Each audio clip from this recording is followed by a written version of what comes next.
Okay,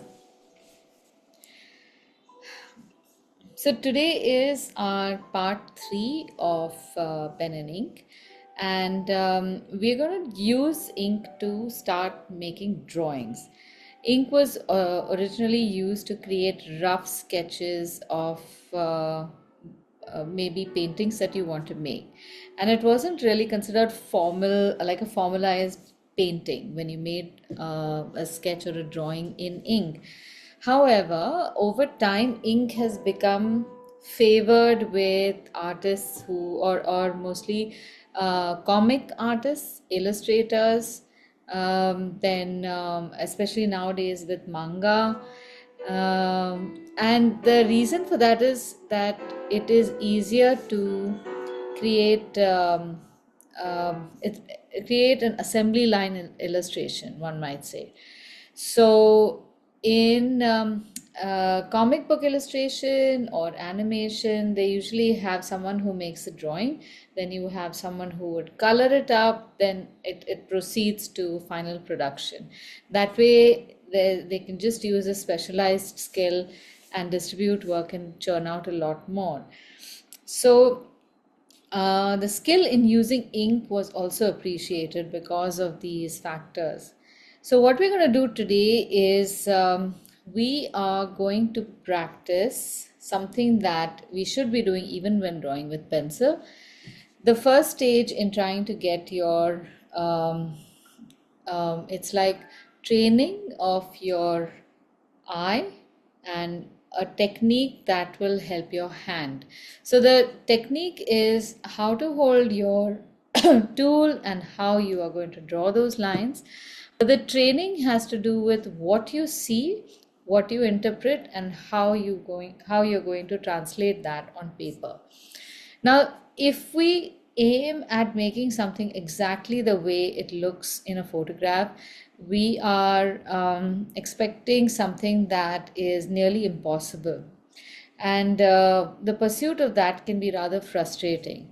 But if we aim at creating an impression of what we see in the photograph, we have more freedom to interpret it and to express it as well.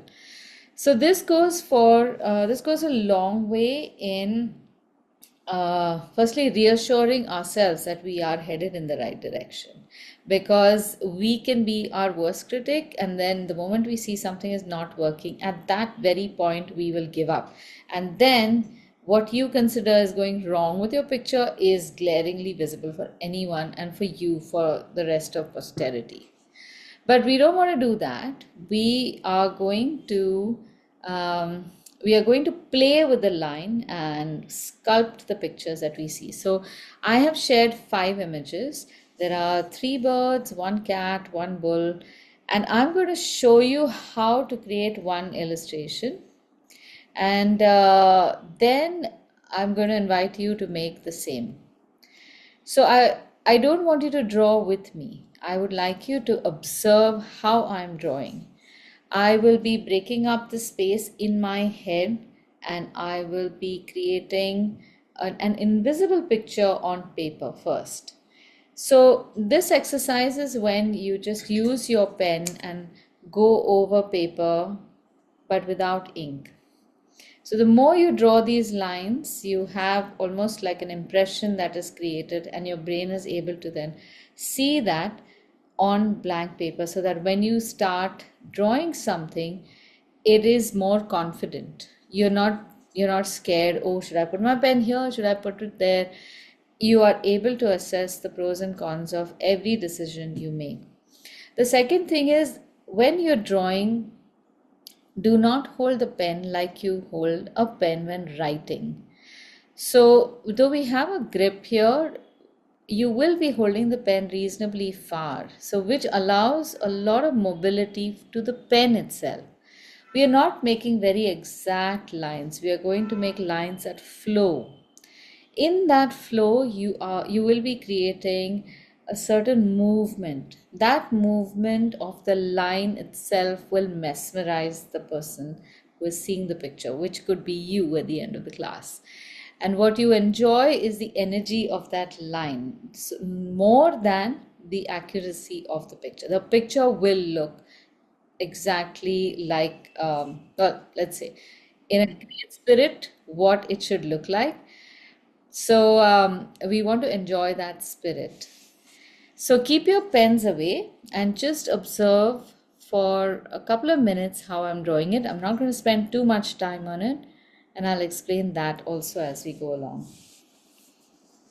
Now I'm going to attempt the crow because it is a rather full bird. It's not just parts of the bird, and it's fully black. So the first illustration, we can really get the line to flow.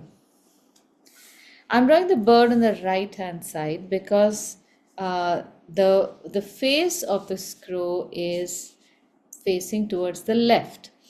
So generally in composition, if you have a subject that has a face, you want to keep the face pointing towards the center of the page. So the first black and white image that I've made, I'm going to make that picture over here. Then the third picture, which is that tiny bird, I'll probably make it here. The bull, I'll probably make it in the center because it's facing towards the front. And hopefully I can make the cat somewhere like this. So in this way, I have distributed the images that I'm going to make. So the crow is going to come on the right hand corner. So this is again something you need to know about art. We are used to starting from the left and top and ending at the bottom and the right. But there's no such rule for drawing or painting. You can start from wherever you want. So pay attention to your composition or the decisions you make about the composition. Okay. So the first thing I'll do is create like a silhouette with just these fluid lines.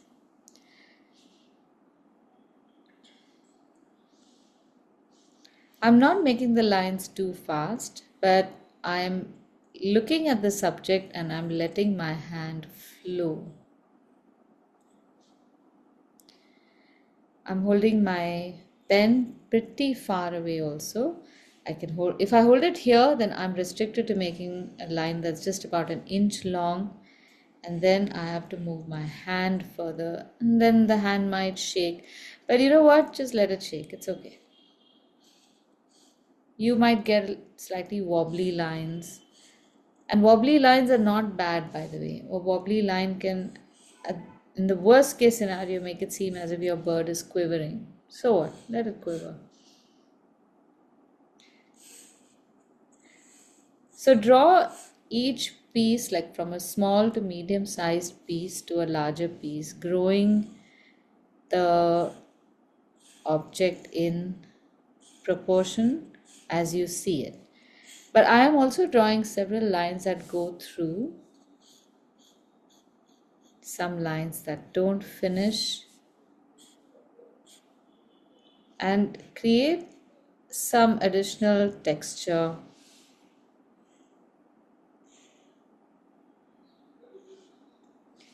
and a certain roughness to the entire picture. Now, once this is done, I can start adding details by pressing my pen down.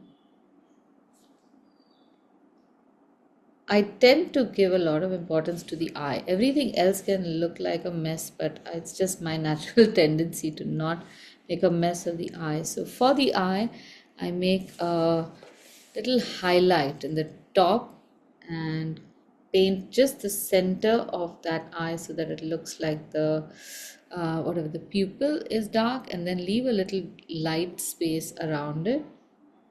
And then all the feathers are painted with just lines. And you can literally paint them in all directions. And it will look really fun. And as you come lower, you can press your brush So you get these nice thin to thick lines. Now when you are pressing the brush, remember to pull it towards you. When you're going sideways, if you press it, it'll be like pressing two adjacent objects together. The pressing will split the tines. That's how we get a fat line. So if you want a fat line going to the side, tilt the brush to the side and you'll get a fat line like that. And we can do the same for all the feathers that we see, creating very dramatic shapes.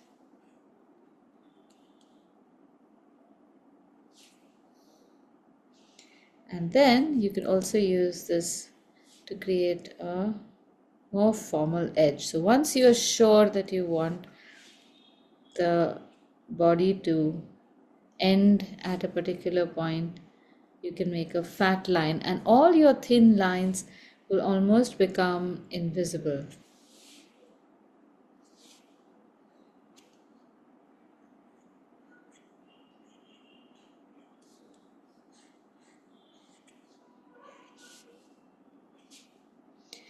And here I have a shadow, so I'm going to enhance the shadow a little bit. Another shadow over here.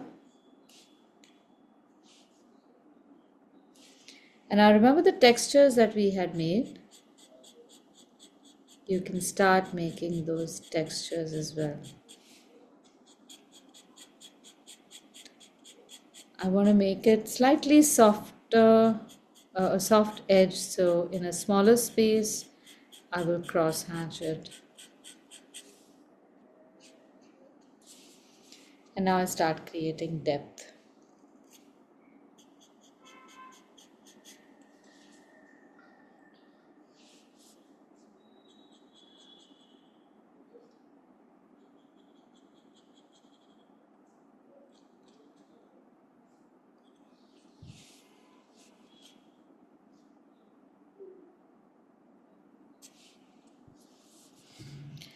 Okay, so that's about 5 minutes of work to just draw the lines. Once you're happy with it, then you can add more texture.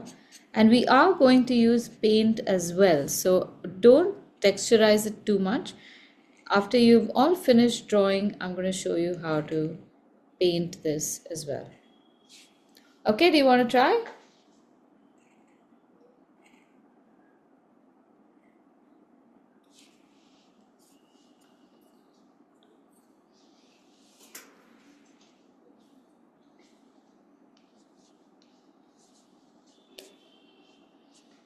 So one note before you start the ink work, just test the ink. If it's become too thick, you can add a drop of water to liquefy it. This ink, because it is designed to dry really fast, it tends to also evaporate or lose water very quickly. So even if you've covered it up, it is likely that it's losing its moisture. And those who don't have the ink pen, if you're only using the micron tip pen, you don't really have to worry. You won't get those thick lines, but that's okay. Yeah, that's just a nuance. You can always make them thicker.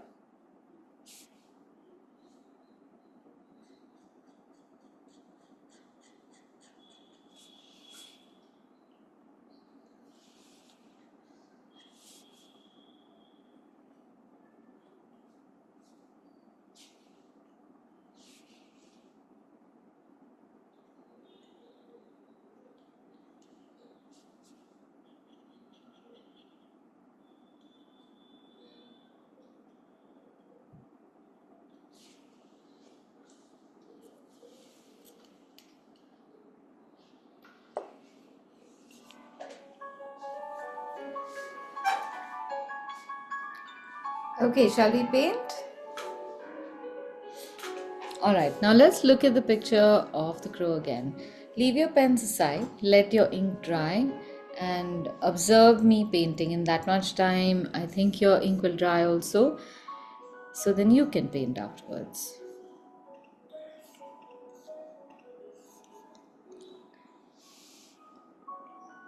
So when you look at a picture of this crow, if you look at it from with your brain, it'll tell you it's a black crow or it's a black bird. But if you look at it objectively, you notice if I don't see the crow, this is not even black. This is actually a very beautiful, almost ultramarine blue color. Then there is a cobalt blue hint, and black is only in the shadows and maybe some around the eye and the beak. So that completely now throws away our idea of a crow being black. So how do we paint this? The standard way would be just take black ink and paint it, or just take your colors and paint it. But when you're working with ink, you need to express the qualities of ink properly. And one thing that ink does really well is run into watercolor or just water very feverishly, creating a whole lot of uncontrollable textures, and that's what we want. So here's what I'm going to do. I'm going to use a nice fat brush like a number 10 or a 12, and I am going to stain certain sections of the crow in an ultramarine blue and cobalt blue. That's this color and this color. But I'm not really focusing on painting each and every feather. So I'm just going to let the paint run around, but without painting it very actively. So if you catch yourself doing this kind of action, you're doing something wrong. What you need to do is hold the brush far away, rest it on the paper, and the paper is going to do the rest of the stuff. It's just going to absorb color and stain the paper. Once we have done all of this, we are going to add a little extra paint to the head, and then we are going to drop the ink in this section and allow it to flow into the body of the crow. So this is a little bit of controlled chaos over here. I am hydrating these two colors together, and I'm just going to pick them up from the cake itself.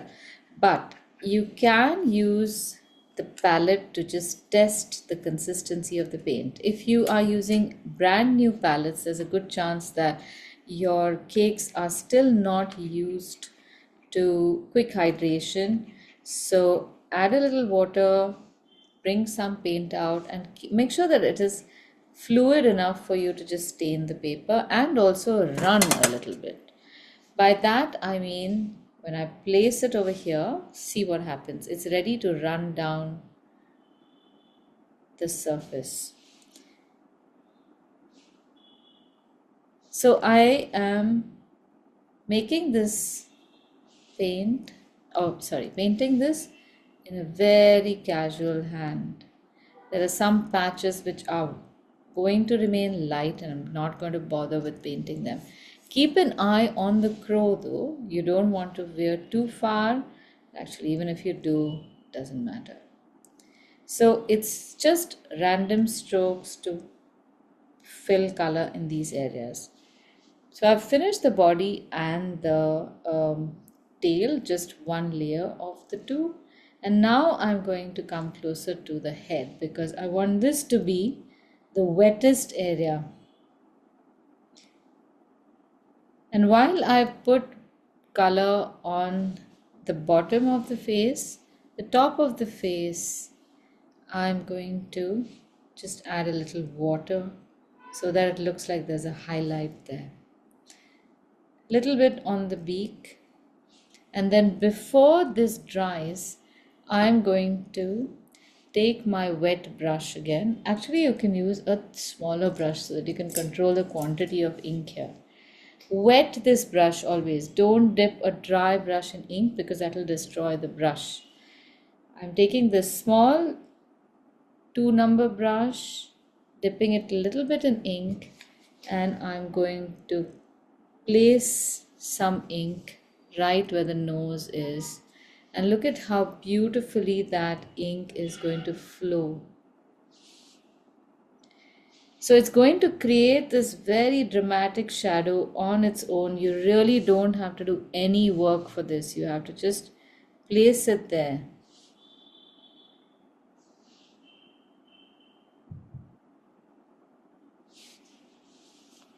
And the reason we are using a small brush is because there will be very small quantity of ink that will fit on the brush. If we use a large brush, there will be a large quantity, and the moment you touch the brush to paper, it will flow much more. So when you are confident that that is what you want, you can by all means use the fat brush. But till then, try using the number 2 or number 3 or any small brush, so you don't just reduce your risk. And this process can be repeated again. So with or without color, you can wet a certain section. Like here I'm wetting the area underneath his feathers. It's become too wet now. Pulling that color down to the tail feathers, and the same process now. Actually, let me expand this a little bit. Don't drag your brush in this area because that will pull away the fibers. Oh, this is so magical. I just love it. This is just, I mean, this alone can make you shift to ink forever. The dark ink is so dramatic. So the contrast you get is insane.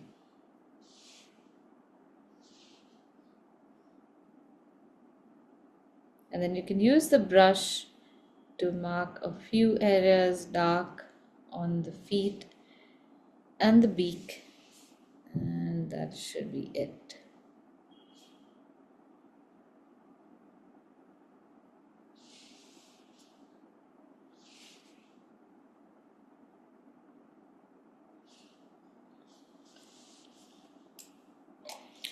So we'll end up making the most of the ink and pen texture. We have created lines which are spontaneous. We have used the thick and thin of a flexible nib, and we have used this whole blotting ability of the ink to the hilt.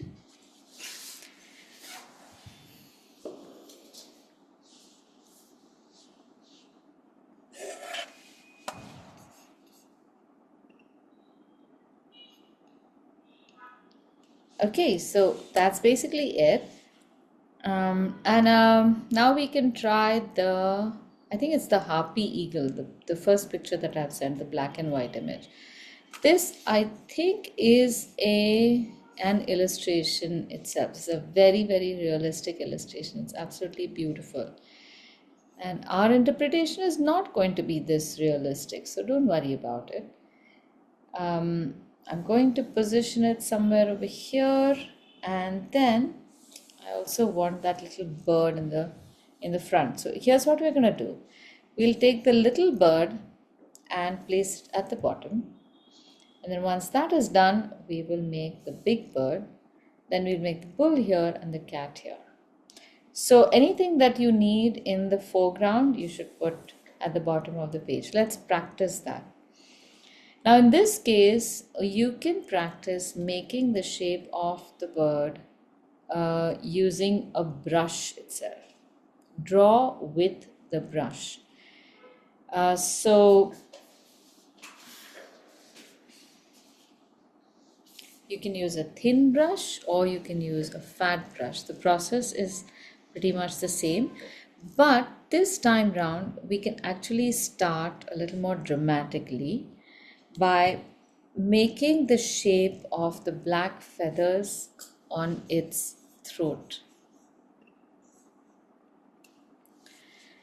So all we need to do is make a teardrop shape like this. It's straight on the right, and then it rounds off. This can be made just by pressing a big fat brush down once, and you'll get this shape. Once that has been achieved, then you can pull that paint in the other directions to make this very dramatic bird. So a Chinese painting. Let's give it a shot. If you want, just observe this. Let me paint first and then you can paint. So if there are any goof ups that are possible, let me do that for you so you know what to avoid. Okay, so this is my bird over here at the bottom. I'm gonna make it about this big. So it's in itself, the body is like this. It's like a semicircle form, and the right side of the semicircle is a teardrop shape. So I'm just making this kind of teardrop shape. Very, very simple. And now I'm shifting. Sorry, go ahead. Is that ink or paint? Ink. This is ink.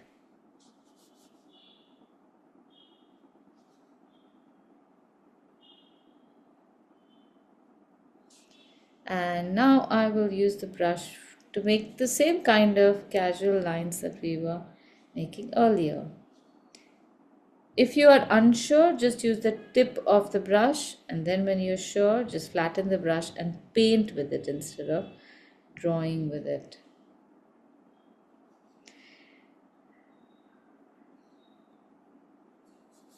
And if you want, you can leave the top unpainted because there's a blue that's coming there, or you can just give it a small line. Draw these lines next to each other. And here, now here's the fun bit. Here we can actually place really wet ink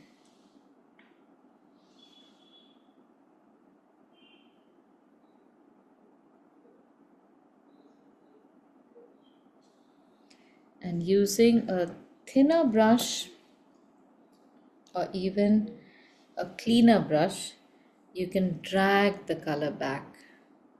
All these are the characteristics of ink. See? So I'm using just a watered brush, not too much water in it, and pulling ink from the dark section to the light.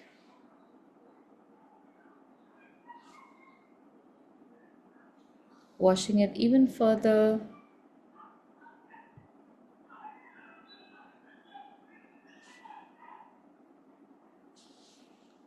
And then the same thing for the tail. Just checking where the position of the tail is.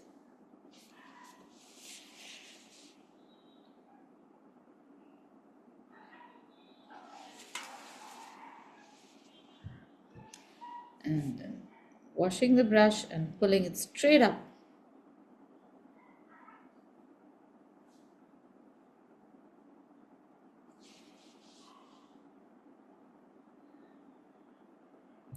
And the feet of the bird can be a little challenging. So just draw the legs and just draw like a Y, an inverted Y shape, and stop at that. That's good enough.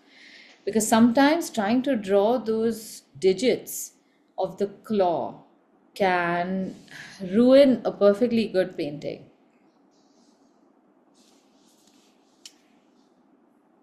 Okay, you want to give it a shot?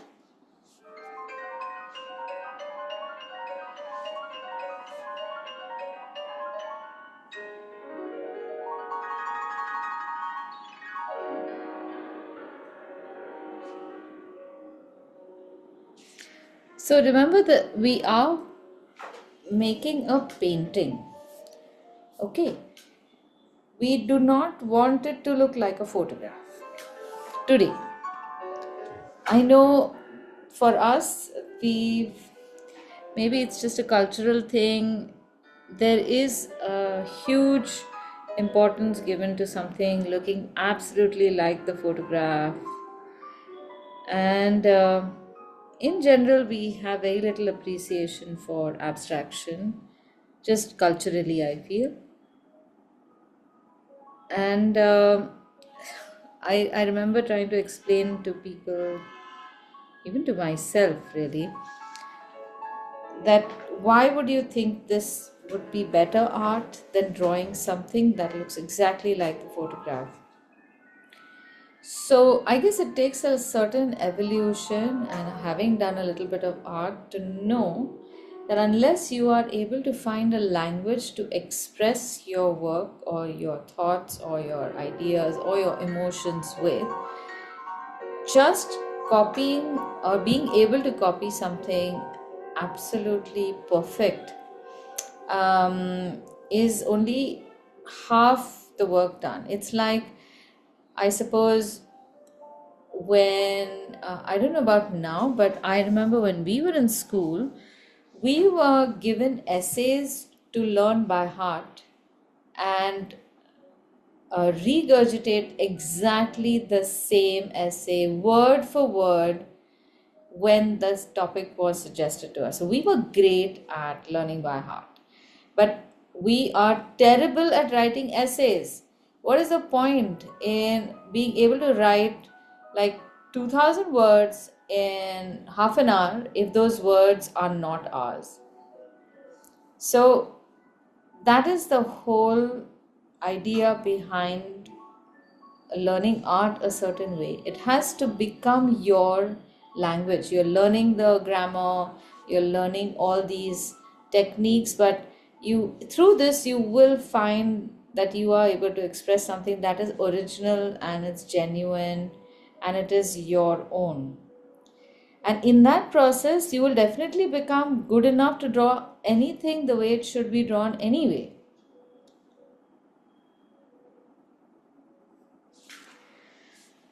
Okay, now if this painting is done, here's the fun bit.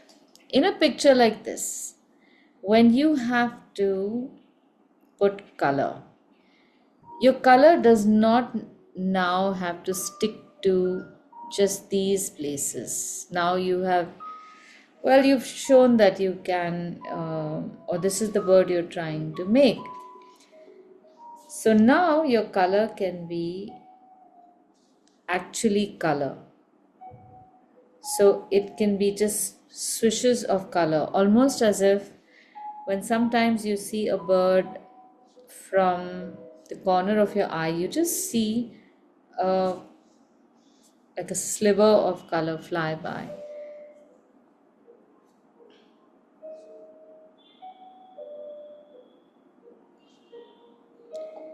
And then you can also splatter around just in the area where you have that color. So this makes the picture arresting, and that is what we want. If we wanted this to be a bird that is identifiable by people who are going birding, then of course we will make a botanical illustration. But this is not for that. This is for enjoying the medium or the two mediums that we're working in.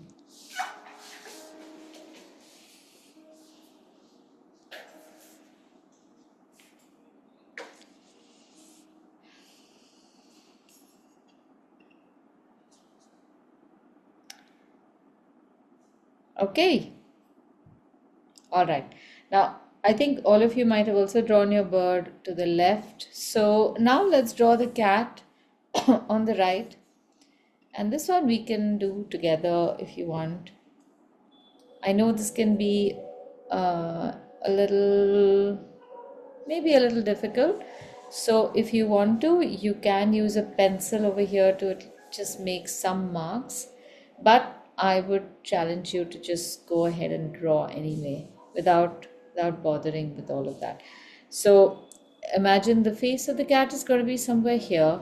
In this niche, very cutely we can fit the ear. You can almost see the silhouette of the cat's ear in the space between the feet of the crow.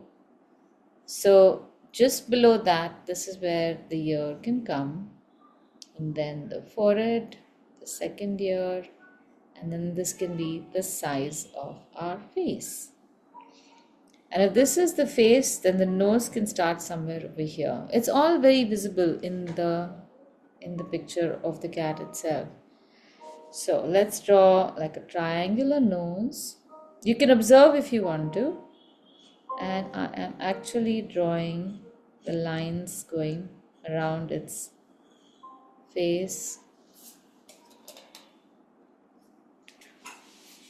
to make its eyes.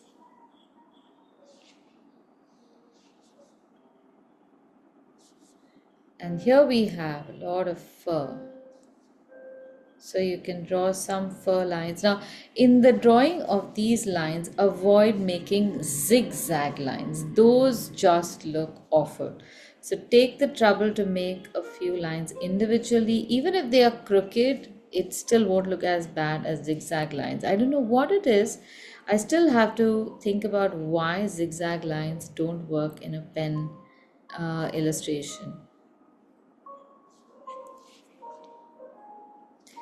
And then as you proceed, add smaller and shorter lines if you are not feeling very confident. And as the shadows start being built, you will start seeing those shapes. You don't even have to draw outlines really. Just draw a few lines in the direction that you feel they should be, and that should be it. And otherwise, you can also draw something like this. Draw very sketchy line, create movement, and in that movement you will create the fur.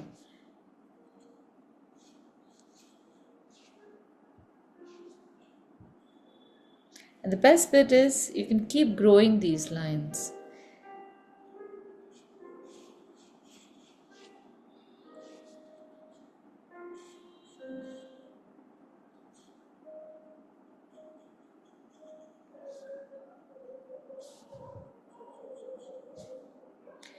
Now don't go right to the end of the page.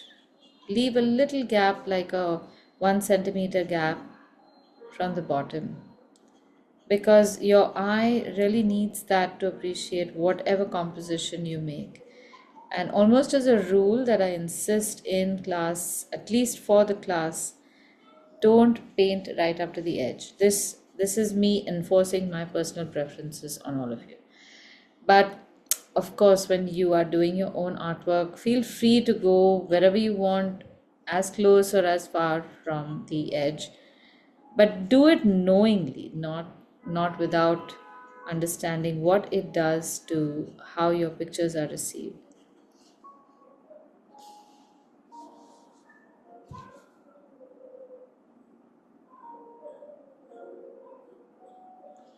Now, cat's eyes are very expressive, and there are lots of nuances in the eyes of a cat. One thing that you need to do is keep a certain section at the top of the eye free of any shading or color. That is the highlight.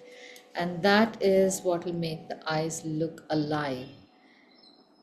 Their pupils are an almond shape, upright almond shape, very different from human pupils, and to some extent rivaled only by the eyes of alligators. But they are pretty unique. All cats have just absolutely stunning eyes. But there is a shadow on top, so you'll do a little bit of shading along the top, again without shading into the highlight. And there will be some line texture within the iris of the eye as well. The shape of the pupil will be the same in both eyes and pointing in the same direction. Otherwise, your cats are going to look very squint and maybe even very angry that you've made them squint.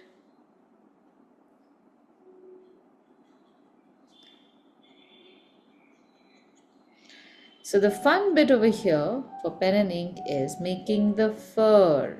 I know it's very tedious, but the end result is absolutely stunning.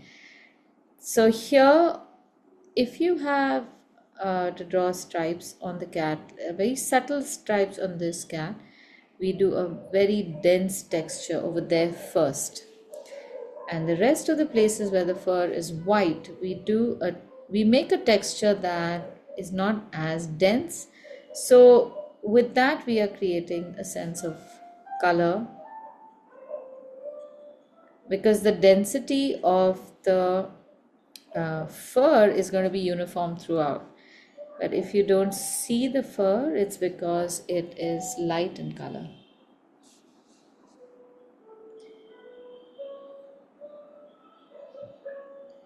Another reason why it's great to study furry animals and or create a picture of furry animals in ink is because you get to see all these lines of fur very clearly. So the ability to sketch becomes easier or stronger. Whereas the same kind of texturing, if you want to do in a human face, it takes a little longer because we have to some extent, understand how muscles are growing underneath the facial features, and that can be, well, a different study altogether.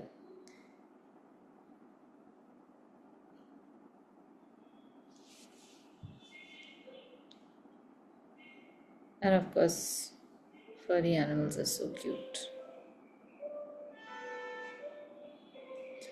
So ignore the shadows. We are going to paint the shadows in this.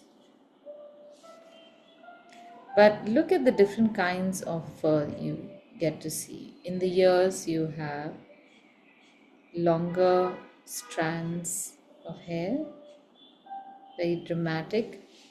And also you have whiskers. So the whiskers are the best bit about the cats. You can really make them stand out. But make sure that they don't twist each other. They are mostly radiating. This is like the pride and joy of a cat. We had a cat once that insisted on getting its whiskers singed on the kitchen stove. Poor chap would come and put its face very close to whatever was cooking and go back very badly singed. It is so funny. Cats are so funny. I love them.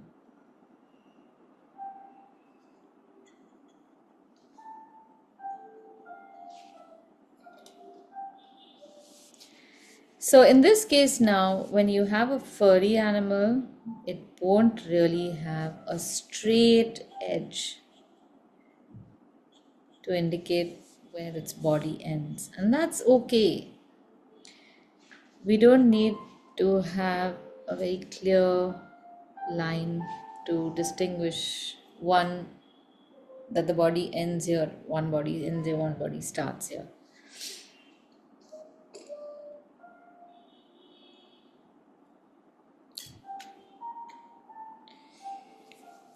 And now to color the cat, here's the fun bit. Hopefully this is all dried, but even if it hasn't dried, it's okay. You can decide the colors. Just because there are certain colors or that we see on the cat in the picture doesn't mean that those are the only colors you can make.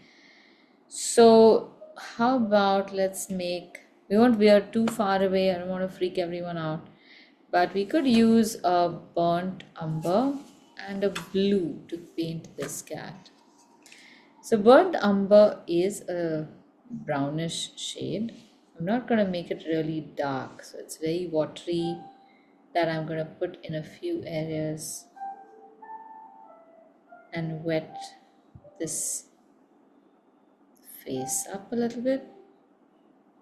And this time now I'm pressing the brush a little bit so it does not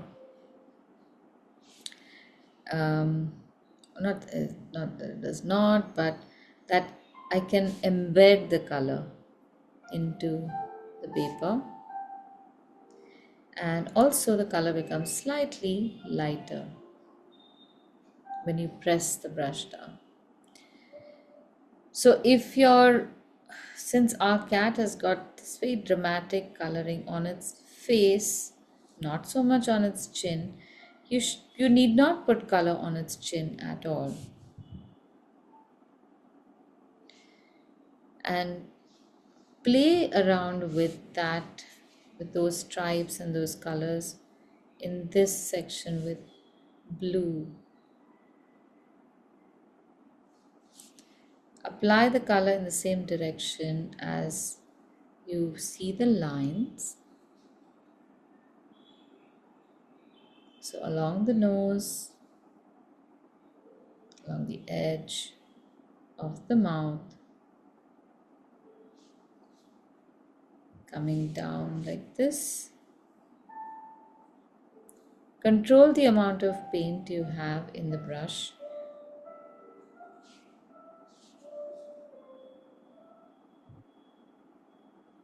And remember, your brush can move in 50 different ways.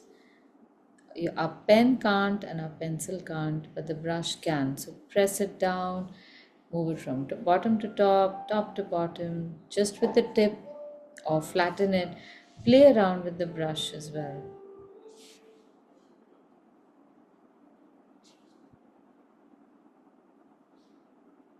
Make some bold strokes to make the cat look even more fun.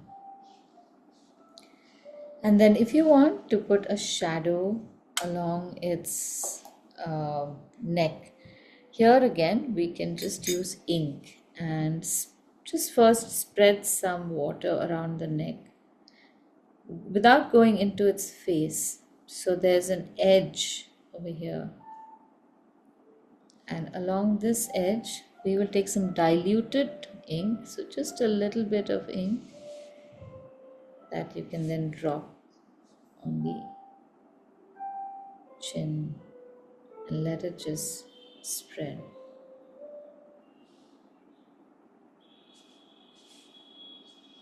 And again, you can use the thin brush to spread it around, creating more texture.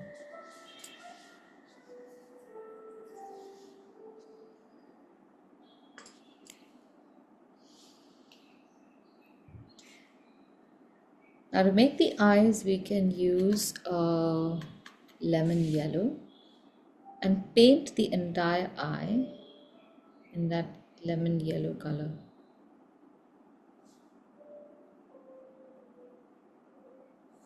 Except the highlight, of course. Always the highlight is going to remain unpainted.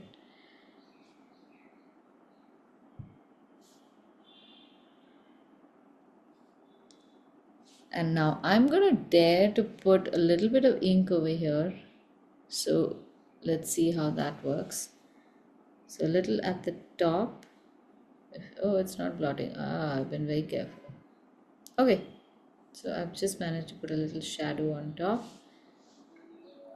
and use that dark black of the ink to color the pupil of the eye.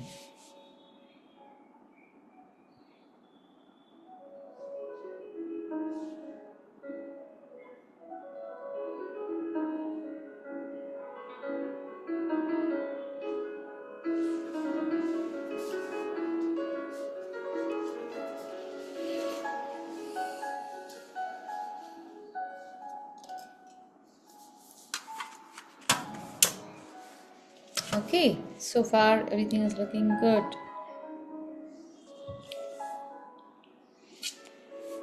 Okay, while you all are finishing up, I'm going to put down the colors that I have used in all of these pictures, so you don't have to remember them. You can always just refer to the image.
Okay, now before we proceed to our harpy eagle, I want to show you how to sketch the bull, but this time I'm going to use a new tool.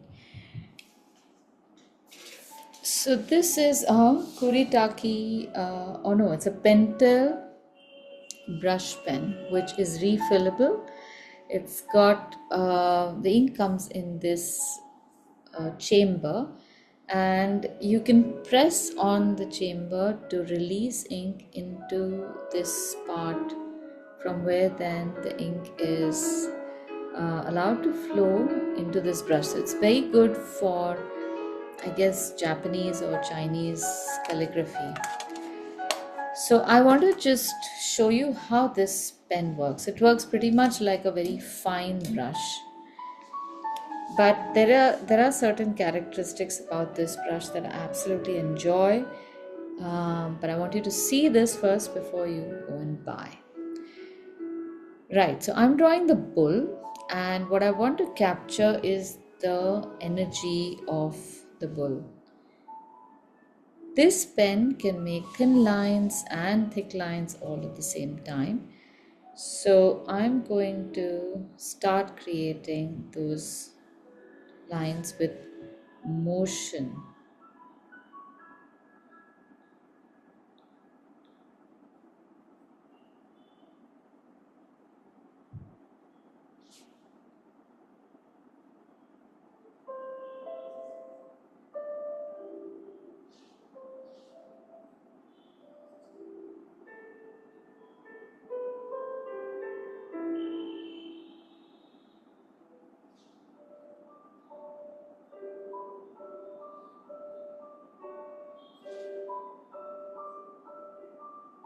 So I keep looking at the image. I'm not drawing without ensuring that I'm seeing this very exactly, and then trying my best to replicate this on paper.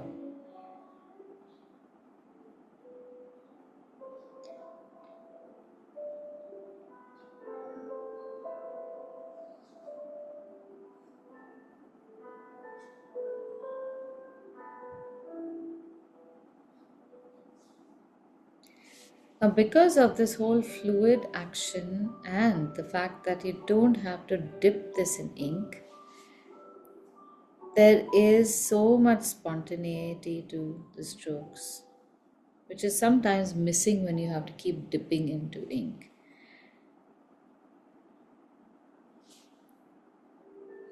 You can also press this like you would um, the dip pen to get fatter lines.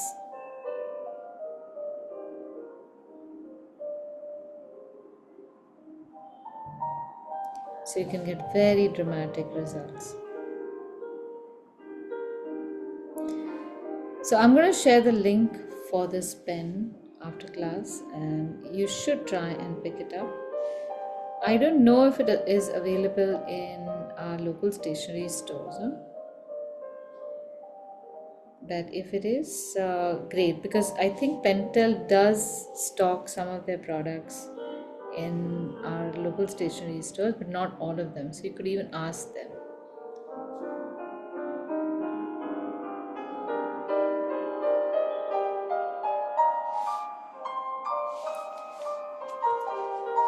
Now this pen is not waterproof ink.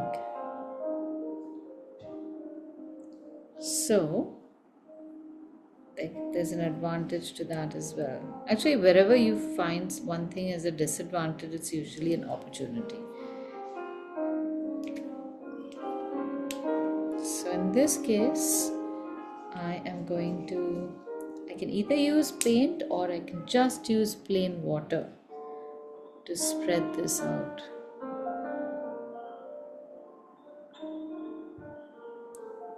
And create a very dramatic looking line. And in the right place also I can create highlights.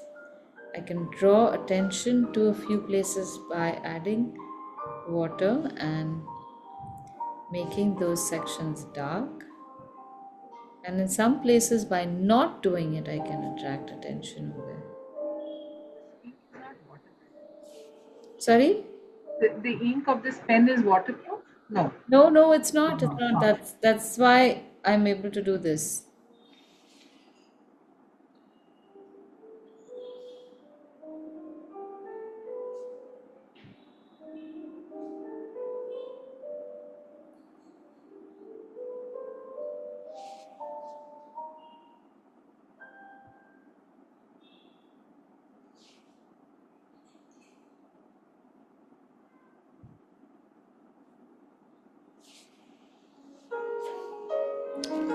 Okay, so you can try painting this with a brush, or you can just go ahead and paint it with or draw it with this pen, or if you want, you can try a micron pen and draw with that also. Anything is fine.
Okay, I'm attempting the last one now. But I don't want to rush you guys. If you want to focus on just the bull, you can do that. I'm going to use all of these or some of these techniques to make that harpy eagle. So I'll probably draw some part of him first, then drop some ink and then pull some color into the rest. So don't bother observing right now. I don't want to distract you. You can watch the recording maybe 45 minutes into the recording also, so you don't have to watch the whole thing for that. Aditi, I'll just exit the class Yeah, and I'll watch the recording later because I need to cook now. no problem, no problem. Yeah, bye bye. Bye, bye.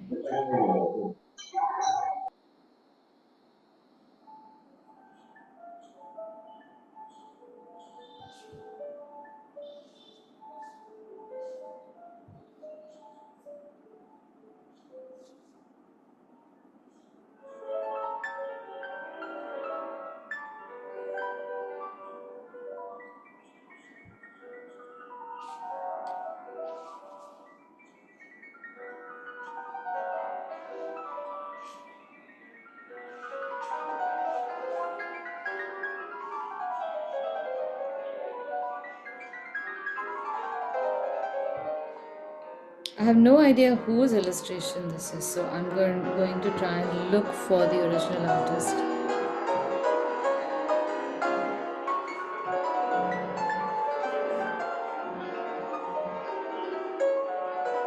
And in the recording, then I will give you information about who the artist is. And in case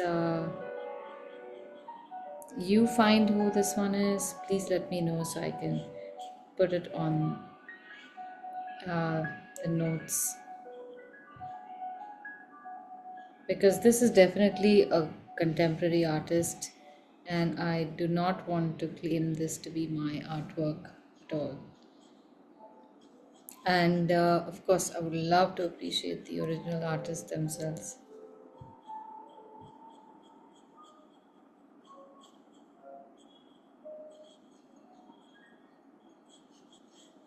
So, this part in the back where you see the feathers, in the reference image, the feathers are very, very detailed. But we want to create only like an illusion. So I'm making some rather huge feather like structures, almost like a texture. And this texture is not really of feathers, but it'll evoke a sense of those same feathers. So sometimes it's fun to play with perceptions also. You don't always have to give all the information straightforward.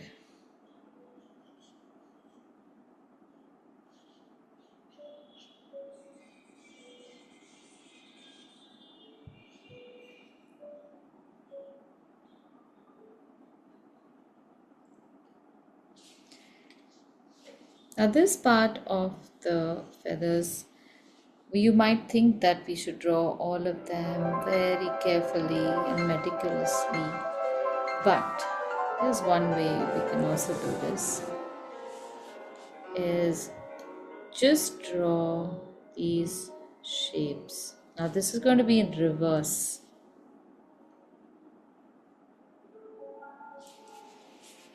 See?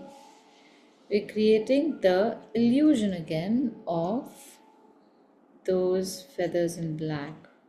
If we have to paint this part, we can paint it differently. But we can definitely make these feathers by just pressing the nib.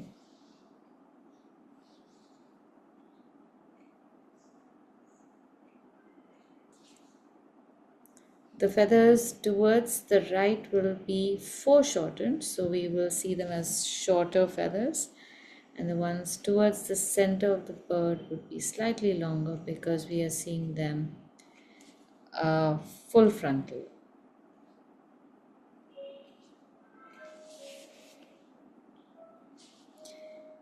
And there will be certain marks here and there which are great fun to make with ink, especially if there are some dots, lines, a little bit of texture on the feathers on the left.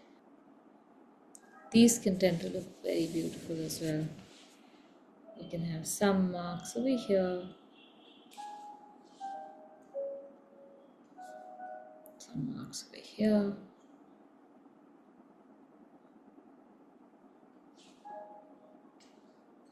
And now we can do the same thing that we did with the earlier picture.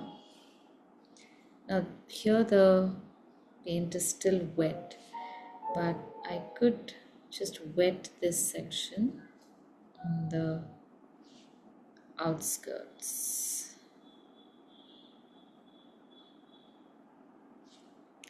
And then with the same brush, just drop in a little paint, especially on its crown.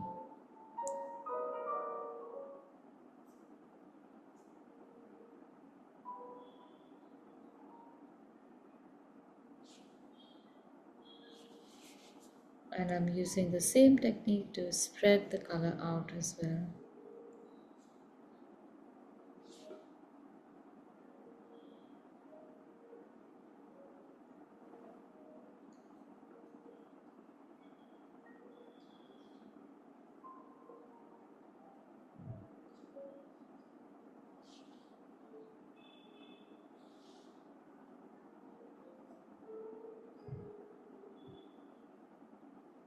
So brush strokes are wonderful to make feathers. You just use the tip of the brush to create those shaggy edges.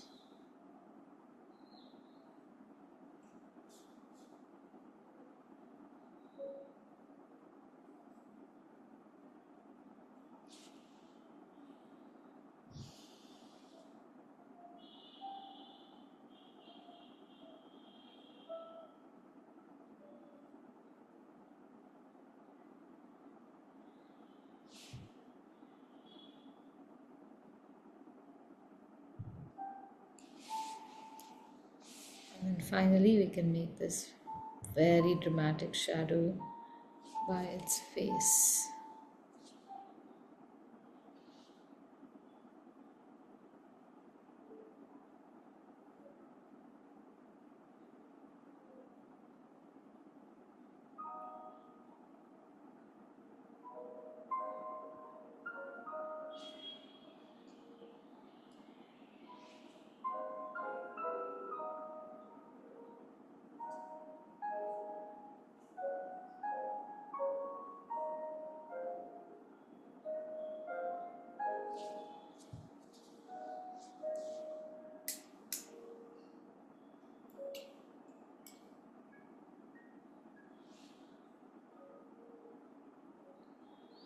So even with the eye of the bird, remember to leave a little section blank for the highlight.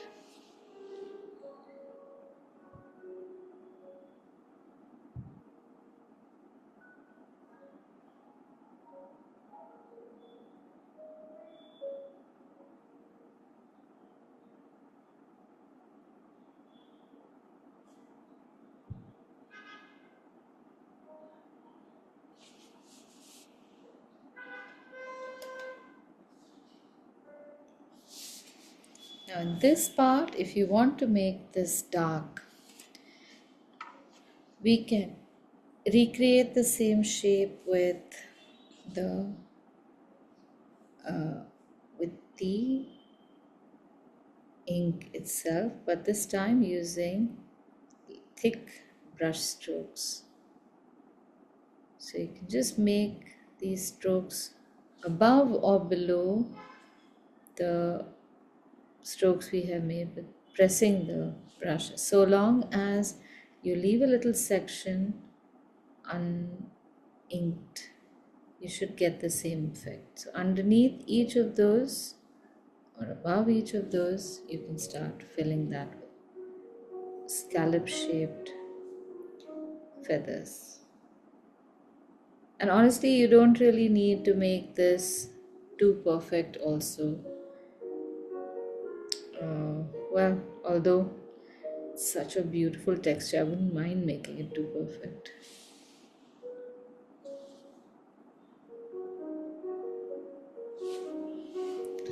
And we can leave it at that.